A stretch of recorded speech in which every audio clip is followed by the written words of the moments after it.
Peyğəmbər meyraca getmişdi, sual verdi Allaha. Dedi, ya Rəbbi, dedi bəni. Dedi ki, ma mirasus sol. Oruç tutsaq, orucun bizə faydası nədir? Peyğəmbərə cavab verdi Allah.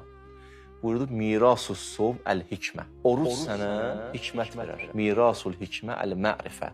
Hikmət nəticəsi mərifət. Və mirasul mərifə əl-yəqin. Mərifətin də nəticəsi yəqindir. Yəqin nəyə deyirlər? Qəlb gözünün açılmasına deyirlər.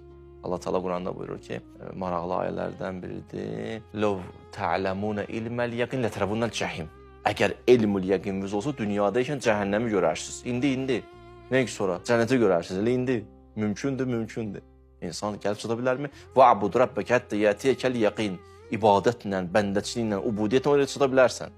Kəzalikə nuriyə İbrahimə mələkutə səmavatı vəl-ərdi. İbrahimə yerin göyün mələkutun göstərdiyi. Liyakunə minəl muqinin. Yəqin əhli olsun. Deməli, insan yəqin əhli ola bilər. Xülasə, hikmət insana mərifət, mərifət insana yəqin. Sonra davamında